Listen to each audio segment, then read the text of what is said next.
Discapacidad Televisión. ¡Hola, mundo! Primer canal de televisión dedicado al colectivo de personas con discapacidad desde 2006.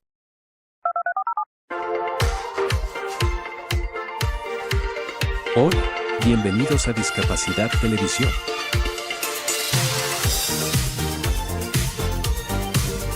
Recuerda suscribirte para no perderte los últimos estrenos y programas en vivo. Danos un me gusta, y así nos ayudarás a conocerte mejor. Por favor, no te olvides de compartir, así, más personas podrán disfrutar de Discapacidad Televisión y toda su programación.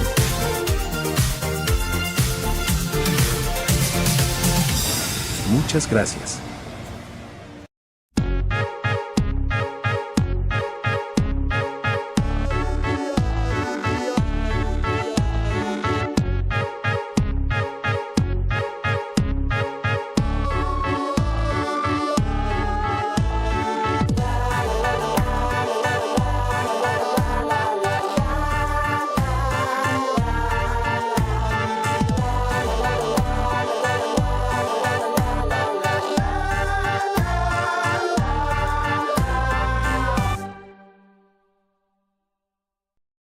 Conectados al cuidar, porque nos mueve incluir. Te invitamos a conocer la línea 800-000-058. Conectados al cuidar. Una línea gratuita de apoyo con profesionales dispuestos a acompañar y acoger a personas con discapacidad y sus cuidadoras. Esta línea también está disponible para atender consultas sobre el Servicio Nacional de la Discapacidad y además orientar sobre los trámites y beneficios del Estado en materia de inclusión. Puedes comunicarte de lunes a viernes desde las 9 hasta las 18 horas. Las personas sordas pueden contactarse a través del sistema Visor Web, disponible en el sitio web de Cenadis, www.cenadis.gov.cl.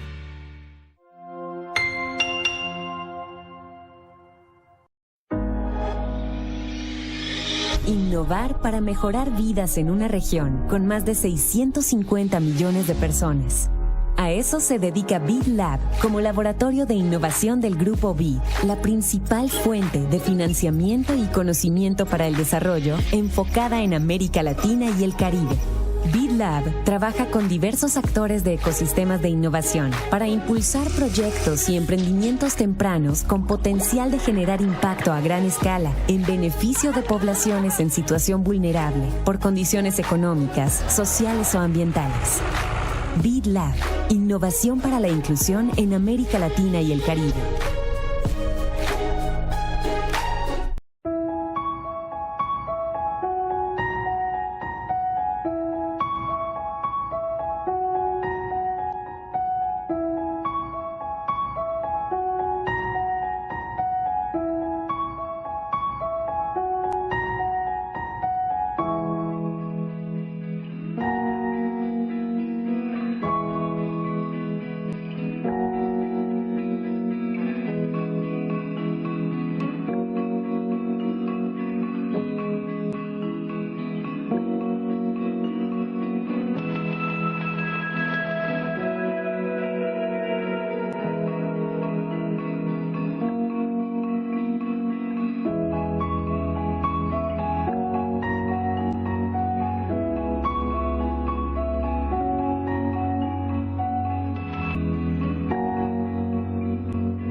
Gracias al esfuerzo de parlamentarios, se aprobó una moción parlamentaria que hace una cosa súper concreta y que como gobierno tenemos que promulgar, que es que hoy día, si tú te estacionas en un estacionamiento para personas con discapacidad o impides el acceso o utilizas parte del espacio, la sanción aumentó.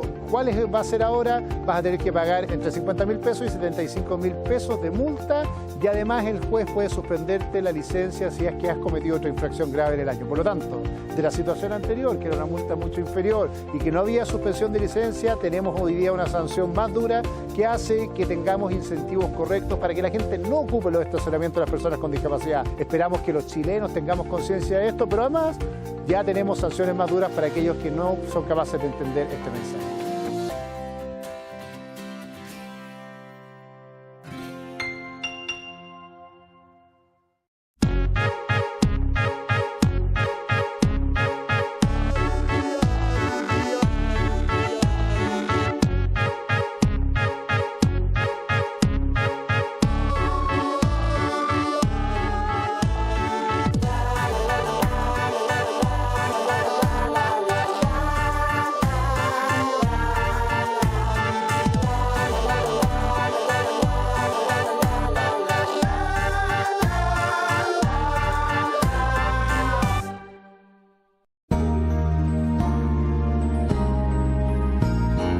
Discapacidad Televisión. ¡Hola mundo!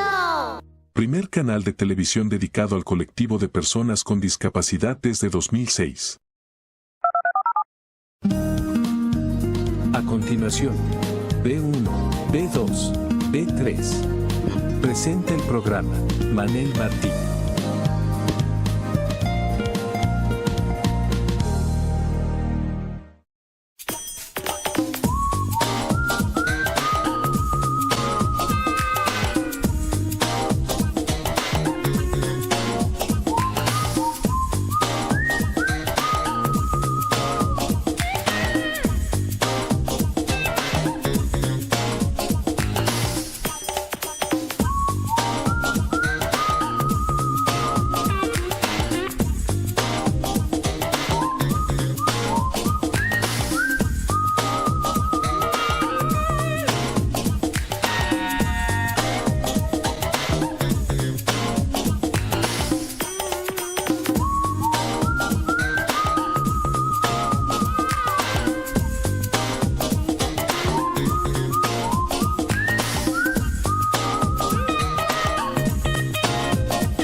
Buenas noches desde la ciudad condal, la ciudad de Barcelona, en Cataluña, en España.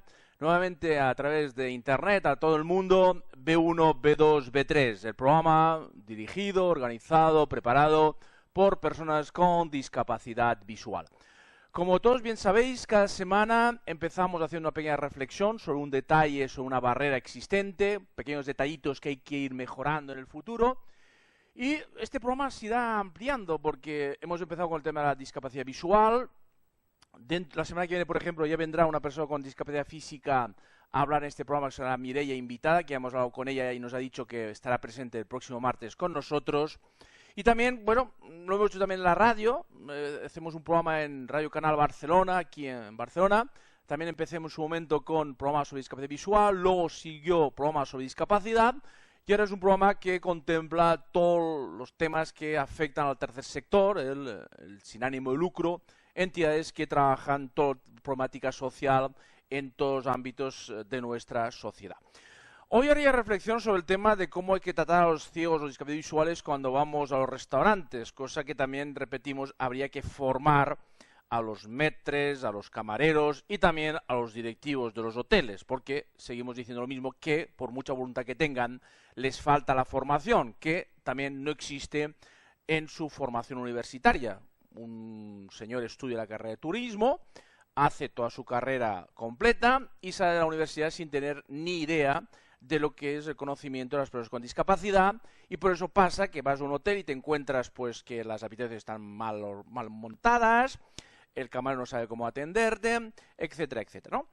A los ciegos y discapacitados visuales hay la famosa técnica del reloj, ¿eh? Nosotros estamos sentados en una mesa y evidentemente para sentarnos acordados dijimos que hay que poner la mano de la persona ciega tocando el respaldo de la silla, nos sientan correctamente y nos van a poner la comida delante nuestro. Tenemos delante nuestro un gran reloj. Esto es un reloj, tenemos aquí arriba las 12, a la derecha las 3, a la izquierda las 9 y abajo las 6, ¿eh? Se nos dice, mire, aquí en el centro tiene usted el plato, perfecto, sé que tengo el plato enfrente. A las 12, justo en el plato, tiene usted la botella de agua. Aquí arriba a las 12 está la botella de agua. A la 1, el vaso. Un poco a la derecha de estas 12 que acabamos de tocar, está el vaso de agua. A las 9 tiene usted el pan, a las 9 aquí a la izquierda está el pan. Y a las 3 tiene usted, por ejemplo, lo que sea. Entonces yo tengo la situación perfectamente controlada en todo momento. La comida, primeros platos y postres no acostumbran a ser problemas. Donde tengo dificultades en segundos platos, que no nos gusta para nada las carnes con demasiados huesos ni los pescados con demasiadas espinas.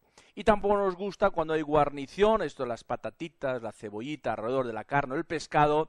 Hay que utilizar la misma técnica del reloj, ¿eh? Es decir, tienes el plato delante, es un reloj, pues te puedo explicar que desde las 9 hasta las 3 tienes el bistec, por ejemplo, de 9 a 10 las patatitas, de 10 a 11 las cebollitas y de 11 a 1 el puré de patata, por ejemplo. Entonces yo a partir de entonces decidiré qué comerme primero y cómo cortar la carne, porque muchas veces, si no nos lo explican, vamos cortando la carne o el pescado y digamos que se produce un avance militar de la guarnición, que hay un momento en que rebosa el plato por la parte posterior y finalmente nos damos cuenta que parte de la comida se nos ha vertido por la parte trasera del plato y nos resulta bastante incómodo comprobarlo, que muchas veces comprobamos que se nos ha caído algo alrededor del plato y se te llenan los deditos de salsita o cualquier producto de estos. En lo cual, repito, técnica del reloj.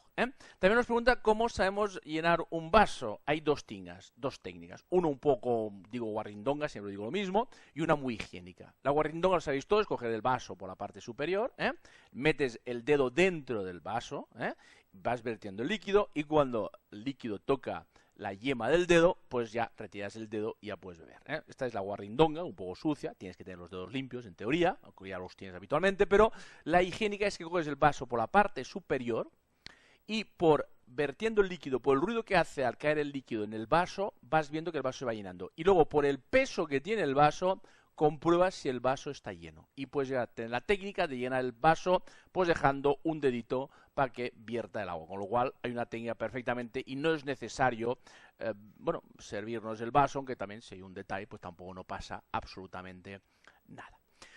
Bueno, después de este pequeño comentario, que repito, lo haremos cada semana. La semana que viene ya empezaremos a hablar sobre discapacidad físico, hablaremos de las medidas de la silla de rueda.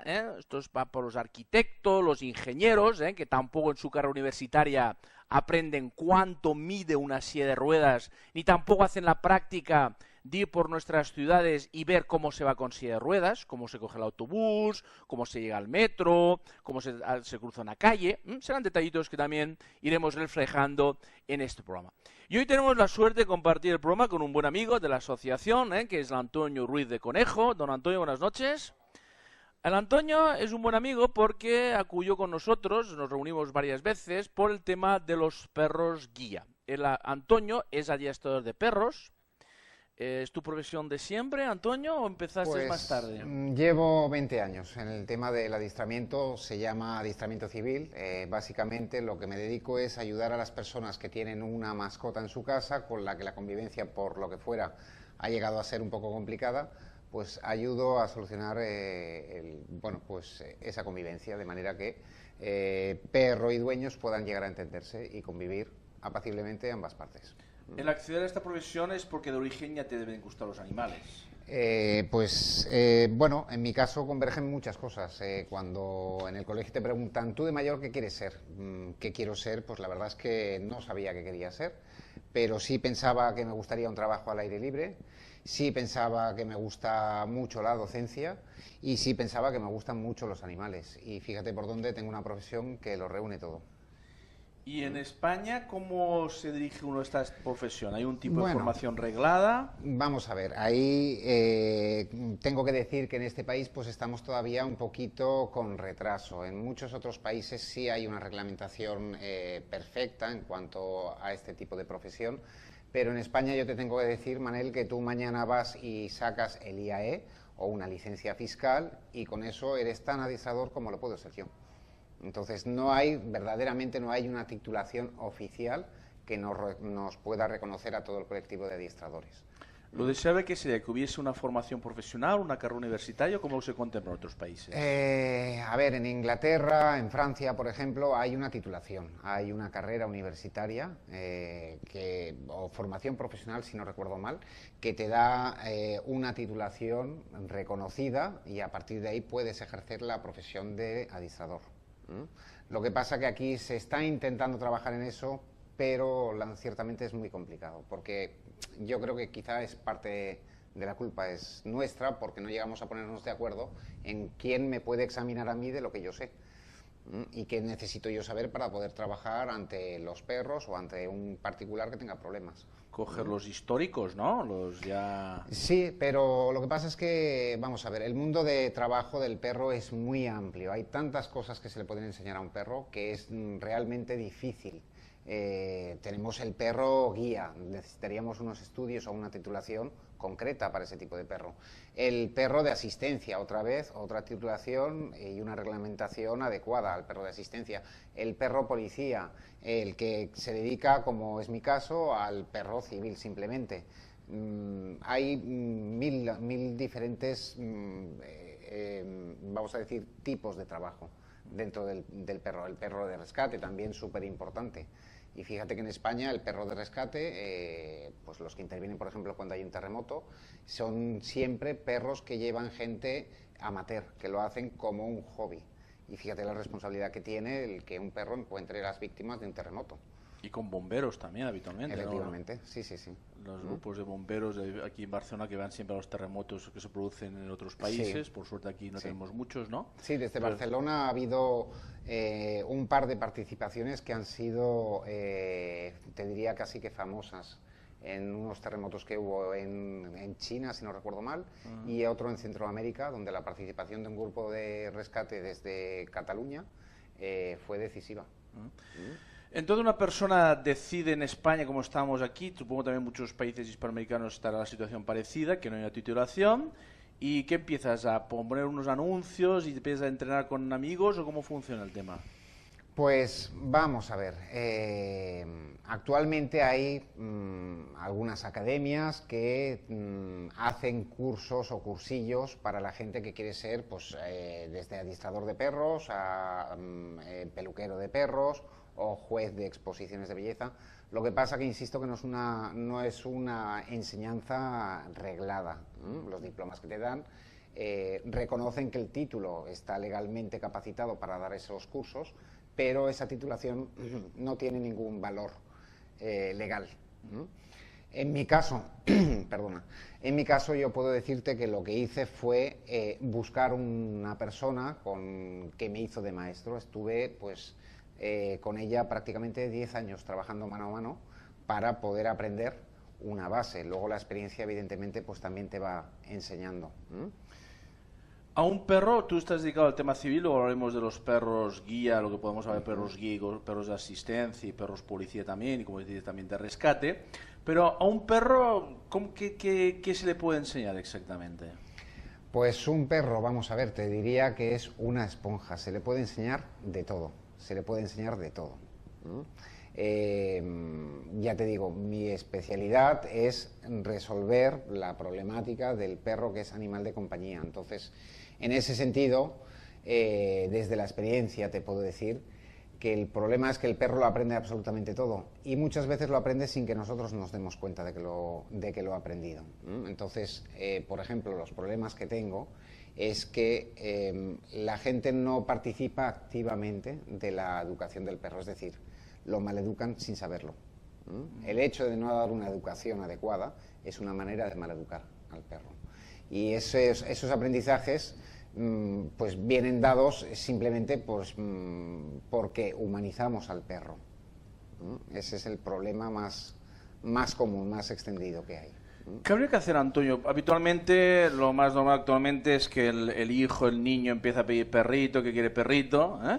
Entonces los padres cuando llega Navidad o a probar las asignaturas durante el curso, le regalan un perro sin tener ni idea. ¿Qué sería deseable? ¿Que pasemos una pequeña formación a través de un adiestrado profesional para que ese perro tenga una actuación correcta o qué habría que hacer con este perro? Bueno, vamos a ver, en primer lugar yo creo que lo que habría que tener muy claro siempre es que el hecho de adquirir un animal de compañía, sea un perro, un gato, un loro, un periquito, siempre tiene que ser un acto de responsabilidad. Es decir, está claro que ese animal nos puede dar muchas satisfacciones, pero conlleva unas obligaciones que tenemos que cumplir.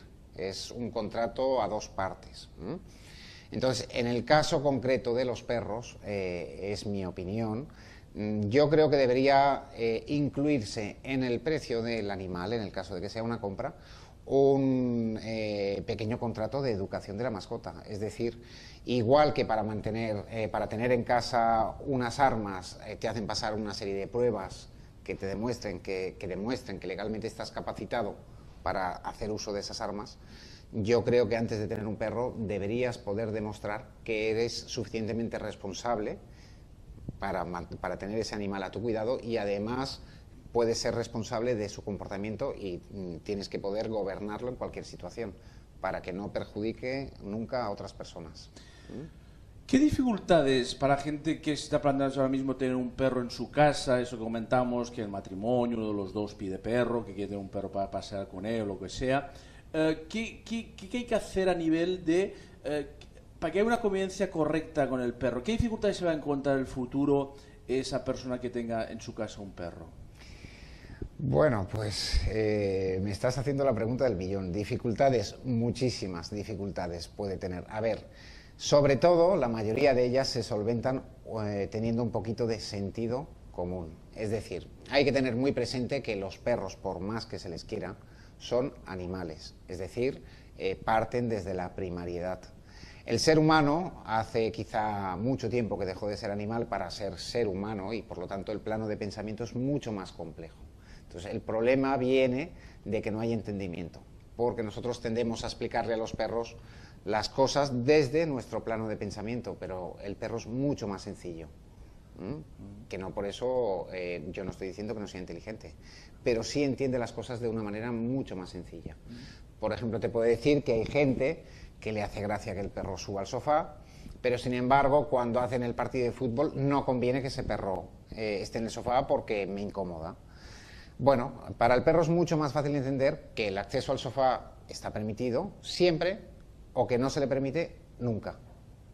Si pensamos en blanco o negro, el perro nos va a entender perfectamente bien. Lo difícil es ponernos de acuerdo en cuándo es un gris claro, un gris oscuro, eso es lo complicado.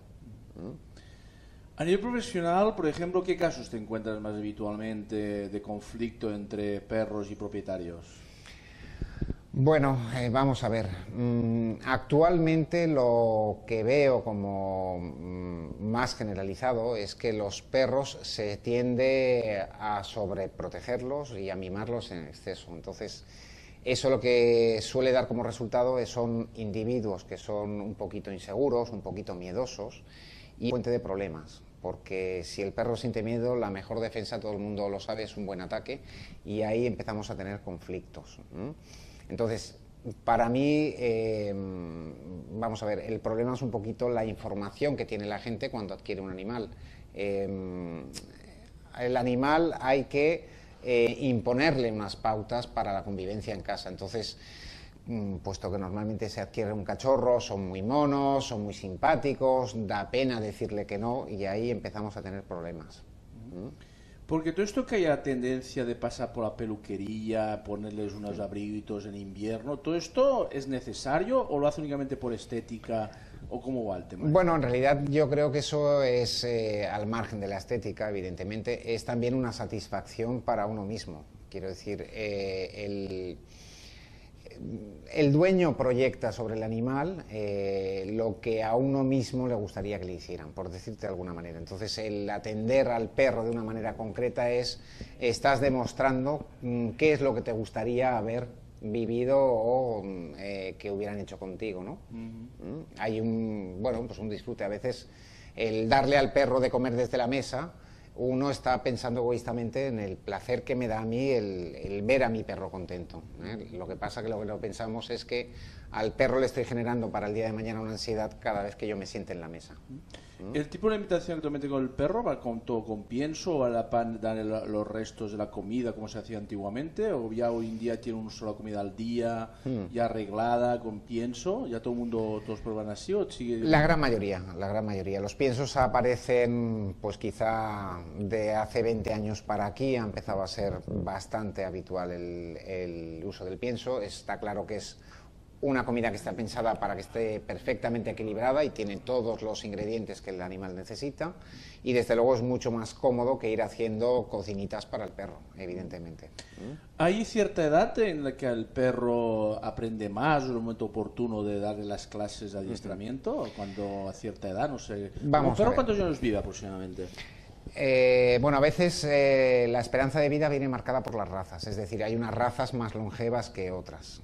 Por ejemplo, pues te podría decir que un boxer, la esperanza de vida está entre los 10, quizás tirándolo mucho 12 años, mientras que un pastor alemán, yo he conocido un pastor alemán de 23 años.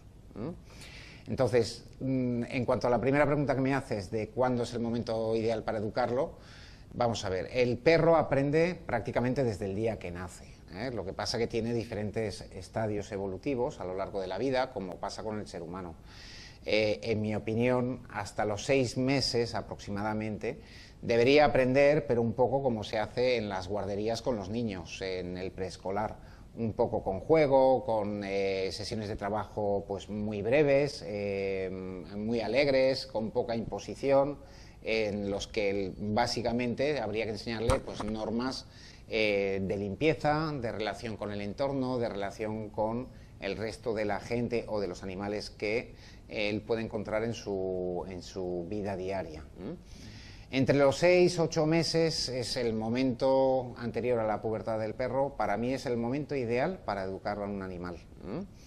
Y te diré que hasta el año y medio, quizá 2 años, no me preocupa su educación. Puede ir perfectamente al colegio. A partir del año y medio, 2 años, como te digo, ya tenemos un individuo que es completamente adulto y quizá ya hay que empezar a pensar en llevarle a la mili. Entonces, te puedo decir que he educado perros con 9 años, con buen resultado, pero con ellos el planteamiento es, el camino es este y no hay otro. Mientras que un perro quizá de 1 año le puedes decir, si no vas por la derecha, iremos por la izquierda y llegaremos donde yo quiera. Porque los vicios que cogen de jóvenes, a mayor edad, más dificultad en quitarlos. Claro, evidentemente, si tú te has acostumbrado a comer con las manos y llevas 27 años haciéndolo así, difícilmente te voy a hacer cambiar. Mientras que justo hoy es la primera vez que lo haces, te diré, hombre, Manel, así no vamos bien, quizá corrija rápidamente. Uno de los temas también es la metodología de sacarlos a pasear, porque yo, por ejemplo, en mi comunidad de vecinos, que somos, veo perros que están todo el santo día metidos en un lavadero, por ejemplo, sí. Eso es, no me parece lo más adecuado, ¿no?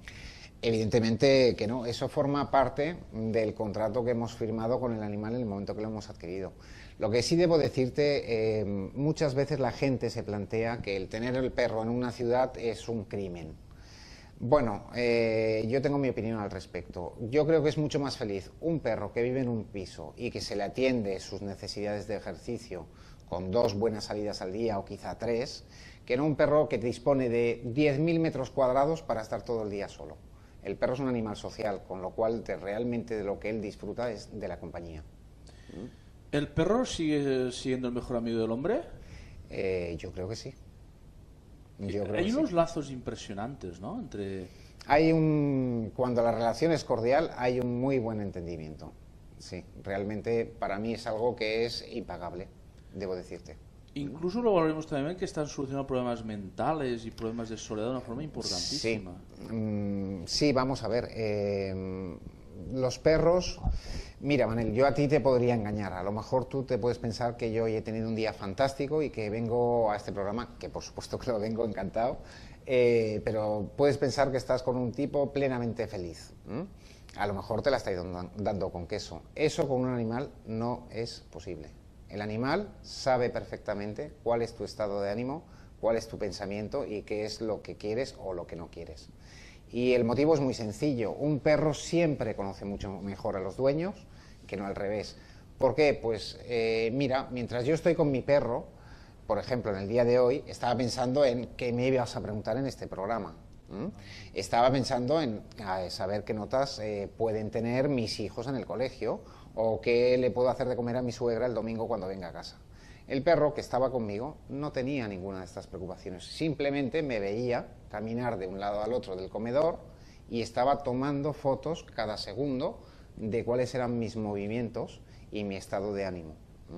Entonces, simplemente mi presencia, mi tiempo compartido con el perro estaba compartido con muchos otros pensamientos. El perro solo tenía delante suyo mi presencia, con lo cual sabe perfectamente a cada movimiento mío cuál es el siguiente que voy a hacer. ¿Me explico? Antonio, aquí hacemos 2 interrupciones, esto es para publicidad. ¿Cómo va la publicidad, Claudio? ¿Vamos teniendo cada vez más? Sí, me dice que va a haber publicidad, a ver si llenamos todos esos espacios. La promo es interesante porque os vais enterando de próximos programas, pero también la publicidad porque hay que mantener la entidad.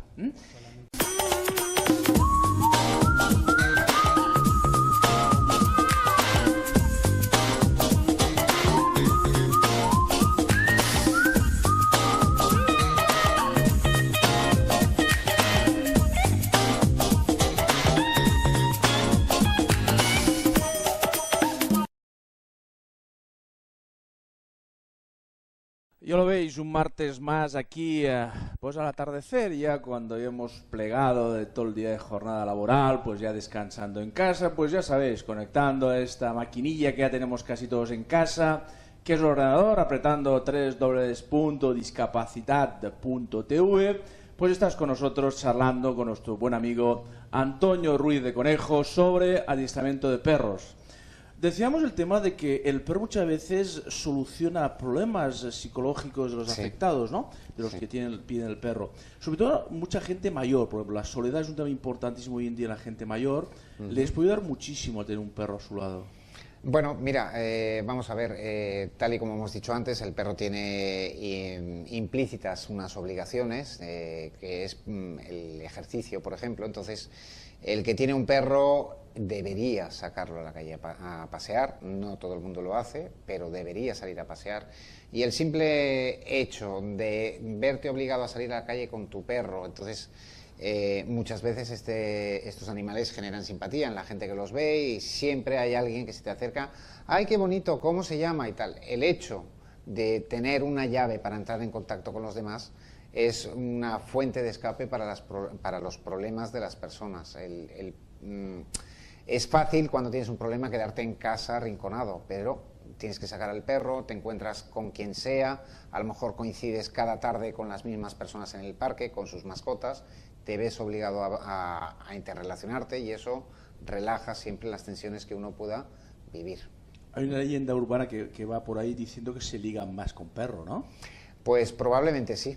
Probablemente sí, estamos en lo mismo. Si sales y tienes un ejemplar simpático, bonito, por lo que sea que llama la atención, pues puede ser que las personas que loen las capacidades de tu perro sean del sexo contrario. Vamos a hablar con el Antonio porque va muy rápido este programa, enseguida se nos paga inmediatamente, con una ilusión que tiene el Antonio, que es trabajar con perros guías, una cosa que tienes en la mente desde hace tiempo, ¿no, Antonio? Sí, evidentemente, desde mi punto de vista, el perro guía sería, dentro de los perros de trabajo, pues el rey, ¿no? Es por el tipo de servicio que hace, junto con los perros de asistencia. No lo sé, para mí es el más goloso y quizá el más vistoso, y también para trabajar con él el más enriquecedor, ¿no? Un poco por el tipo de servicio que da, el poder ayudar a gente con discapacidad. Muchos ciegos, pasa que pocos ciegos tienen, hay unos estudios que dicen que solo el 4% de los ciegos utilizan perro guía, ¿no? ¿Eso has estudiado un poco el tema de por qué están bajo el número? ¿Se tiene algún tipo de estudio de por qué están bajo el número de usuarios? Bueno, yo creo que influyen muchos factores. En primer lugar, lo que está claro es que para que un invidente pueda ser usuario de un perro guía, debe tener el propio invidente unas capacidades de orientación suficientes para poder manejarse. Es decir, el perro simplemente se limita a cumplir una serie de órdenes, como buscar pues un paso de cebra o el banco, o guiarte por una acera en la que hay determinados obstáculos. Pero en todo momento es el invidente el que tiene que saber hacia dónde quiere ir y cuál es la ruta que tiene que tomar, de manera que él le diga al perro: tenemos que cruzar la calle, ahora tenemos que seguir recto, pero es el invidente el que tiene que saber, me faltan 3 travesías hasta llegar a mi destino. Entonces, no todos los invidentes tienen esa facilidad de orientación. En España prácticamente existe un monopolio total por parte de la ONCE, que es que facilita perros guía a través de su Escuela de Perros Guía de Madrid, y también muchos compañeros nuestros van a buscar perros guía a Estados Unidos, a Rochester, si no recuerdo mal. Sí, efectivamente. Las listas de espera actualmente son muy largas, ¿no? El periodo de espera es todavía bastante largo, ¿no? Sí, por lo que yo sé, creo que estamos hablando de unos 4 años de espera aproximadamente. 4 años de espera, de unido. Sí, lo cual es muchísimo, evidentemente. Mucho tiempo de espera. Lo que pasa, vamos a ver, Manel, mira, la situación, por ejemplo, en Francia es completamente diferente a la que tenemos en España. En Francia hay 17 escuelas de perros guía, ¿vale? Yo he visitado alguna de ellas y las relaciones entre ellas son de colaboración. Pues por ejemplo, para cruzar diferentes perros e ir cambiando las líneas de sangre para evitar la consanguinidad.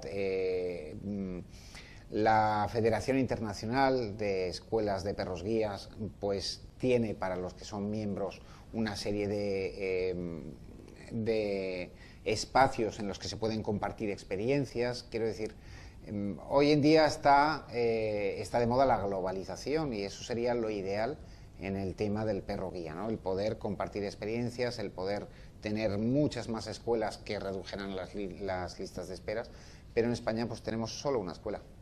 ¿El modelo de escuela es la escuela pequeñita de un caserío, una masía, por ejemplo, en Cataluña, donde haya un número no muy grande de perros salidos? ¿Cómo sería el tipo ideal? Mira, vamos a ver. En la Federación Internacional de Escuelas de Perros Guía siempre coinciden en decirte que en el momento de iniciar una escuela de perros guía, lo más importante es el trabajo con los perros, nunca las instalaciones. Entonces, ellos ponen, por ejemplo, una escuela suiza de perro guía en la que se inició porque los adiestradores, los instructores de los perros, tenían los perros viviendo en sus casas. Entonces, desde allí salían a la calle, trabajaban con ellos, los llevaban a los metros, a los autobuses y a posteriori enseñaban al invidente a interpretar qué es lo que el perro estaba marcando en cada momento. ¿Qué adiestramiento necesita un perro guía? Es decir, tiene un proceso de adiestramiento distinto al que tú haces habitualmente con los civiles, ¿no? ¿Qué dices? Sí, vamos a ver, quizá el tipo de trabajo que yo hago es el que es la EGB, la educación básica que necesita un perro de trabajo en general. Digamos que las normas que yo explico a todos mis pacientes son las normas que les van a permitir convivir en el entorno que les rodea. Por ejemplo, nosotros en Barcelona, pues yo puedo enseñar a un perro pues eso, a subir y bajar del autobús si estuviera permitido, a viajar en metro, a circular por la Rambla de Barcelona sin alterar el orden, a estar en un parque donde hay un montón de perros. Entonces, el perro guía lo primero que necesita es este tipo de educación, para lo cual lo que se hace normalmente es integrarlo en una familia que se encarga de que ese cachorro se relacione con todo el entorno. Entonces, una vez que el perro está socializado y acostumbrado a todo, regresa a la escuela, estamos hablando aproximadamente cuando tiene pues entre 9 meses, un año, y entonces ahí se hace toda la instrucción que conlleva realmente el trabajo de guía. Al final del proceso es cuando se establece el vínculo de ese perro con el que será su usuario, el invidente. Y de un periodo de aclimatación para que haya un poco de química entre... ¿Hay química Sí. entre perro y usuario habitualmente? Sí. ¿Se produce química Sí. y hay perros que rechazan, se repelen o que son atraen? No, hay química. Lo que pasa que en un momento, a ver, el paso más crítico es el hacer entender a una persona que debe fiarse de lo que el perro, entre comillas, le mande, ¿no? Es dificilísimo, por ejemplo, que yo ahora te diga, pues mira, ¿ves? Este es mi Chucho, ala, vete con él a dar un paseo, que cuando vayas a cruzar una calle él te va a hacer que te pares y vas a evitar todos los peligros porque él te va a separar de eso. Eso es complicado, tener el valor de hacerlo, ¿no? A medida que hagas kilómetros con él, pues cada vez te irás dando cuenta de la seguridad que te ofrece, de la autonomía que te ofrece y sin duda poco a poco la química llega.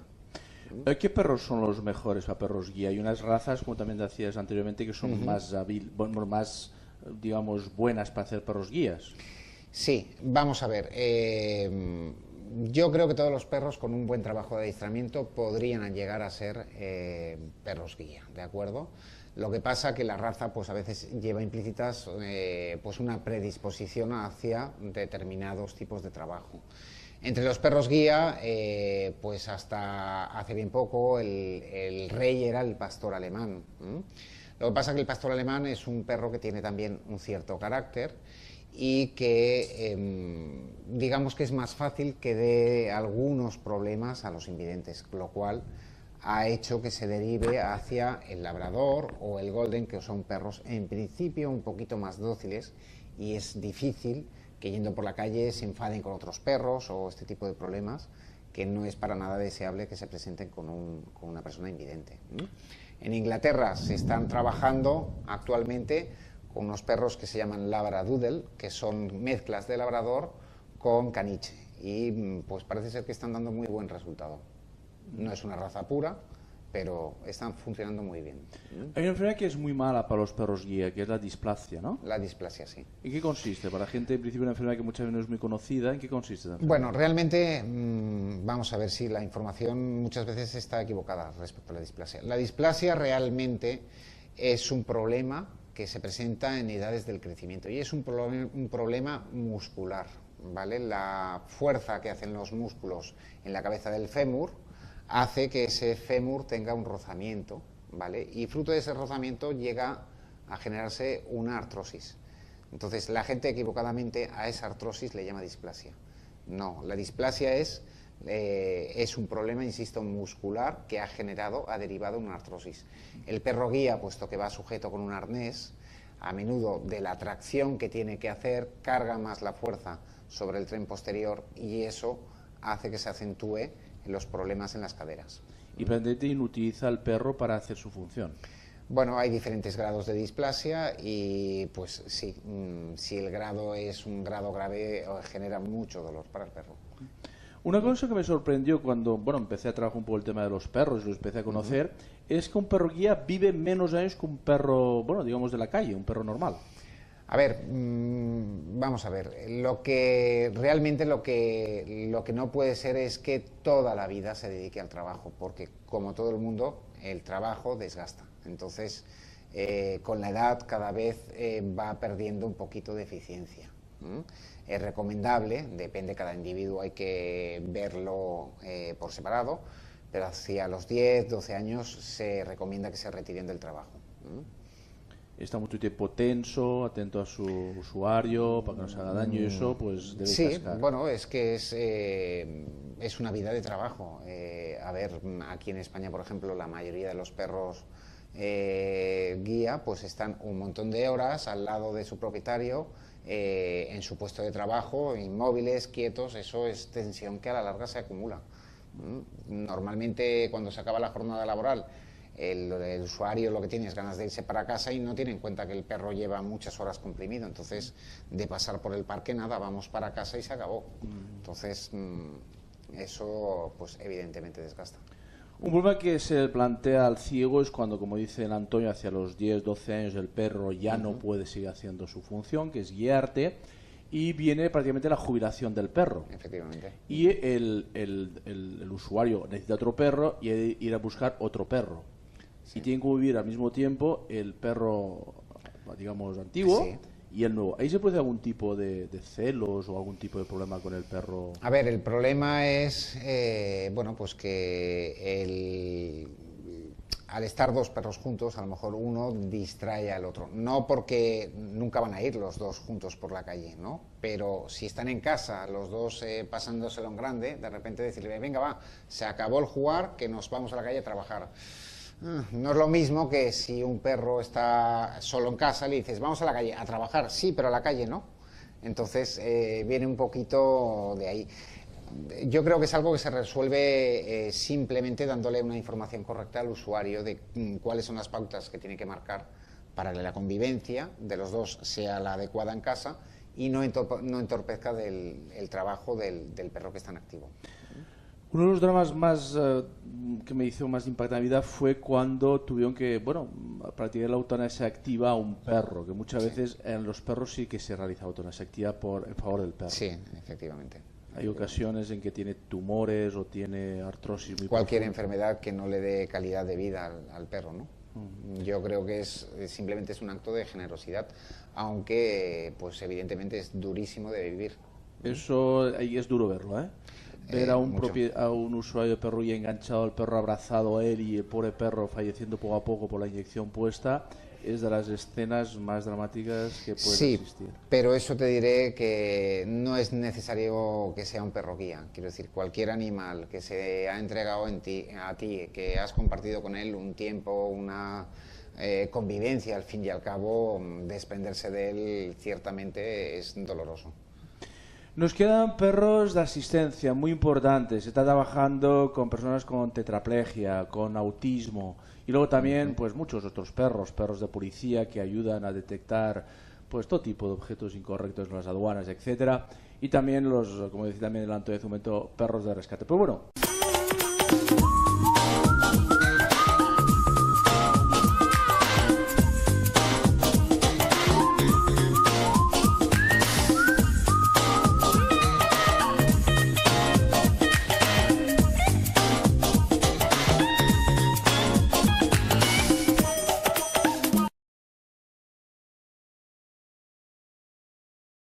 Uno de los mejores especialistas en nuestro país de adiestramiento en perros guías, que aunque no haya titulación, pero Antonio sí que lleva más de 20 años trabajando en este mundo.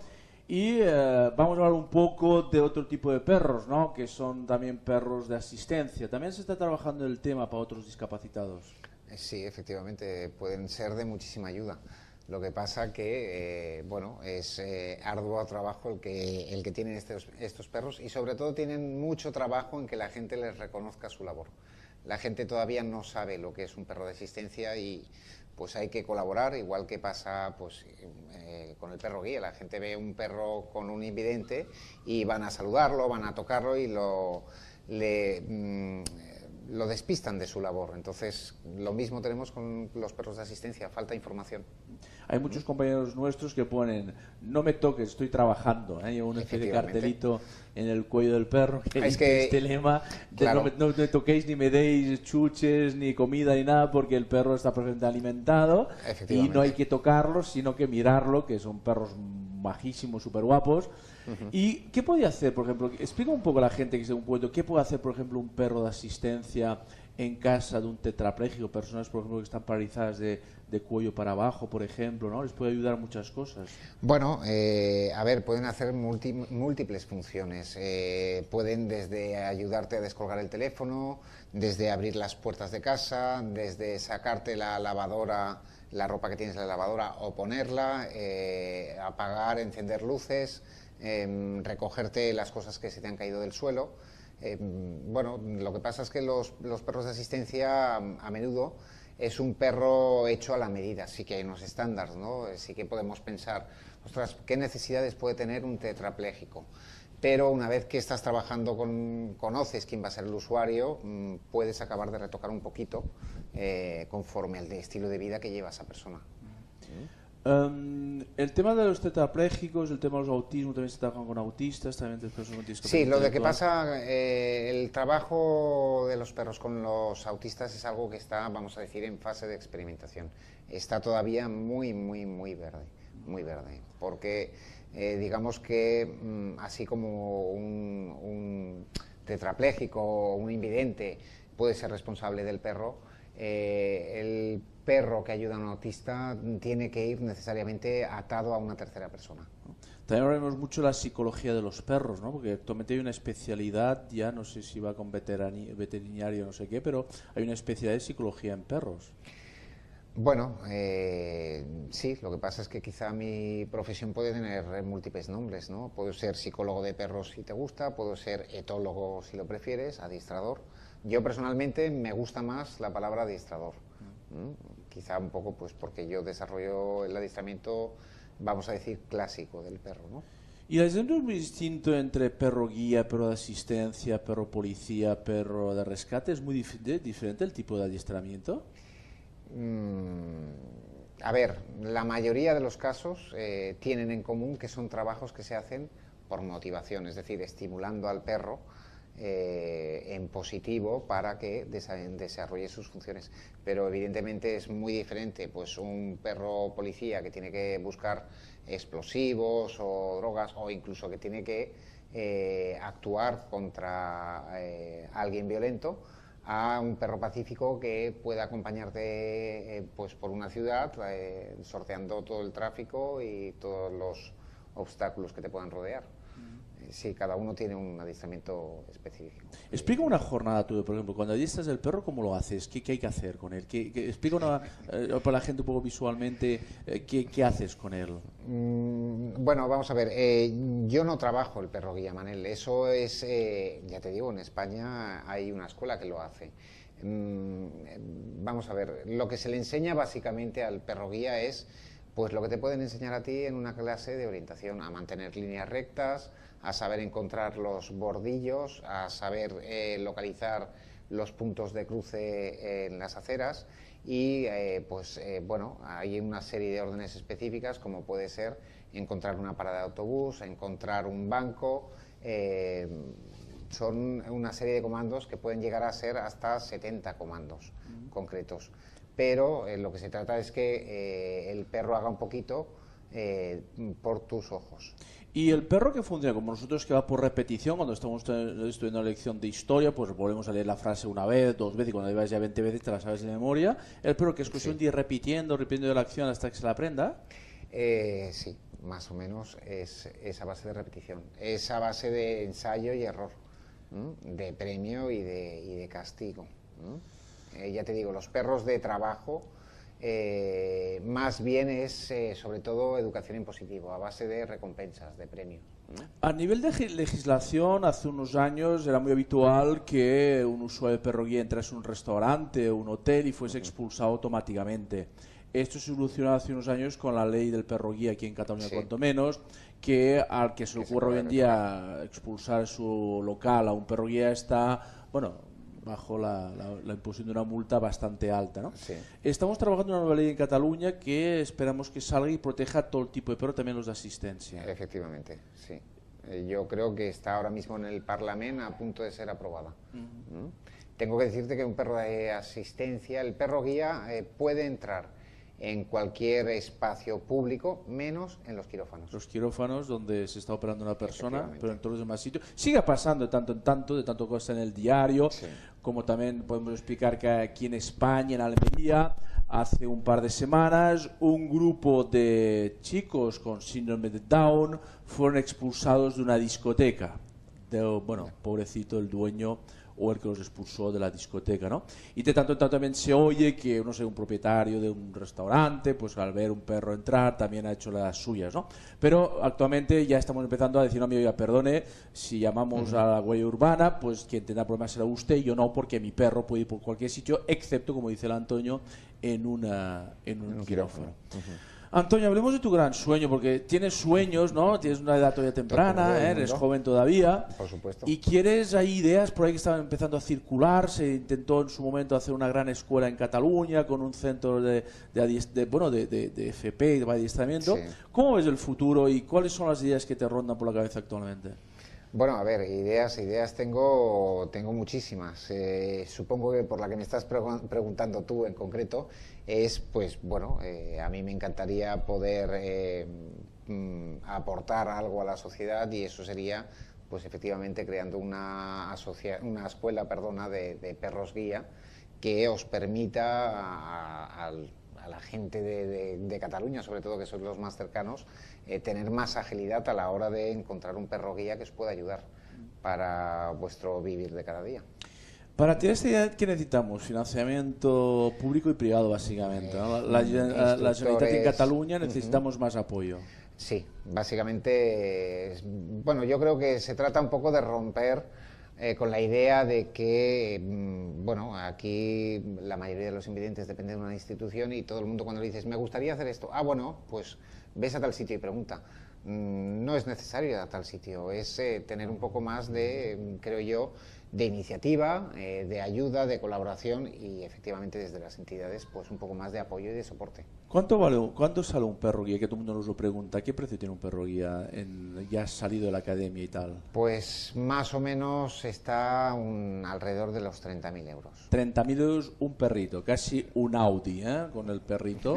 Que eso es maravilloso, digo. Sí, pero son muchas horas de trabajo los que conlleva, son muchas horas de trabajo y, a ver, no sé cómo decirte, no es un perro cualquiera, es un perro que te va a dar un servicio durante, pues quizá 10 años. 10 años de tu vida. Probablemente el fumar sea más caro. Antonio, te dije que esto se pasaba enseguida, ya lo ves, sin darnos cuenta, cortito, ya el Claudio me está reclamando que, señoras y señores, este programa se repite el sábado, me parece que es a las 12, el lunes a las... Bueno, diferentes horarios, si se fijan en la programación, en la página web veréis cuando se repite. Y con todos ustedes, con todos vosotros, nuevamente en directo el próximo martes a las 9 de la noche en www.discapacidad.tv. Hemos empezado a decir la mejor televisión del mundo, la nuestra. Buenas noches, hasta siempre.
Discapacidad Televisión. ¡Hola mundo! Primer canal de televisión dedicado al colectivo de personas con discapacidad desde 2006.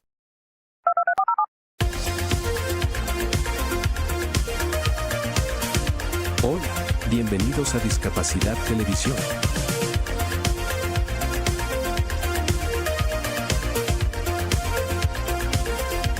Recuerda suscribirte para no perderte los últimos estrenos y programas en vivo.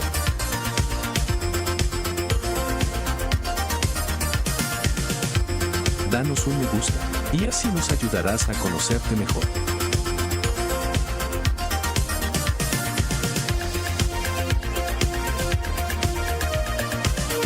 Por favor, no te olvides de compartir. Así, más personas podrán disfrutar de Discapacidad Televisión y toda su programación. Muchas gracias. Porque seguimos comprometidos con la inclusión. Reconocemos la importancia de la lengua de señas y el aporte de la comunidad sorda en nuestra cultura. Porque las lenguas de señas nos unen.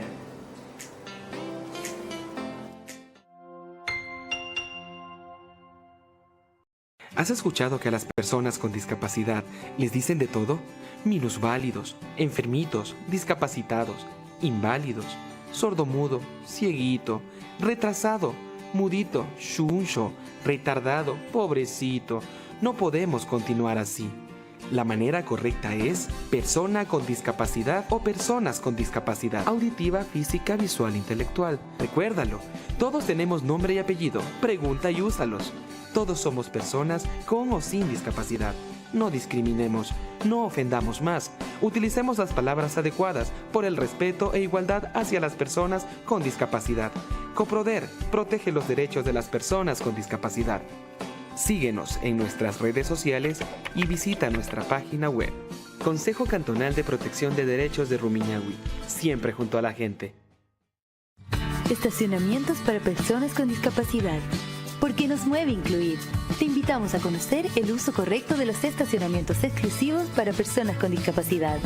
¡Vamos! Es importante que sepas que para utilizar los estacionamientos exclusivos, el vehículo debe ser conducido o trasladar a una persona con discapacidad. No olvides dejar a la vista tu credencial de discapacidad en original. Al interior del vehículo, en el costado inferior izquierdo del parabrisas delantero.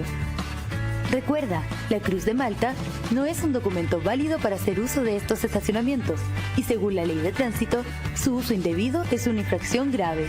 Carabineros e inspectores municipales son los encargados de fiscalizar y cursar las infracciones correspondientes. Respetar los estacionamientos exclusivos para las personas con discapacidad es respetar sus derechos.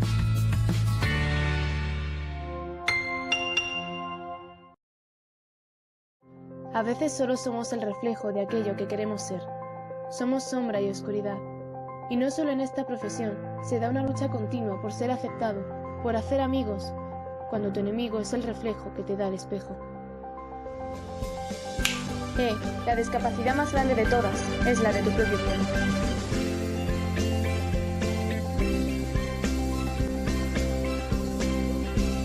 El reto ya no es superar al resto, sino uno mismo. Creer en ti y amarte tal cual eres. Tu alma es la que necesita mejorar su apariencia.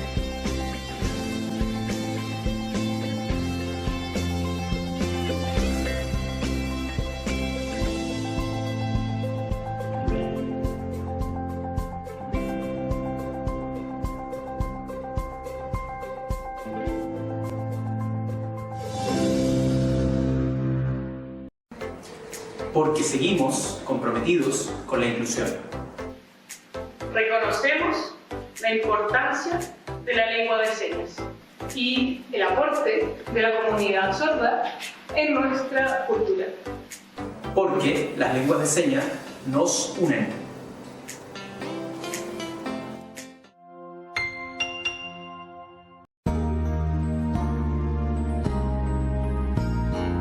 Discapacidad Televisión. ¡Hola mundo! Primer canal de televisión dedicado al colectivo de personas con discapacidad desde 2006.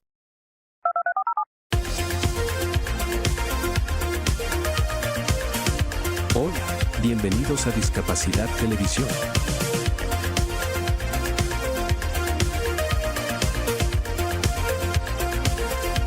Recuerda suscribirte para no perderte los últimos estrenos y programas en vivo.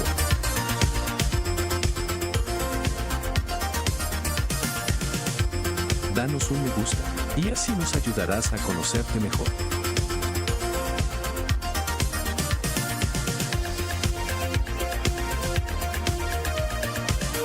Por favor, no te olvides de compartir.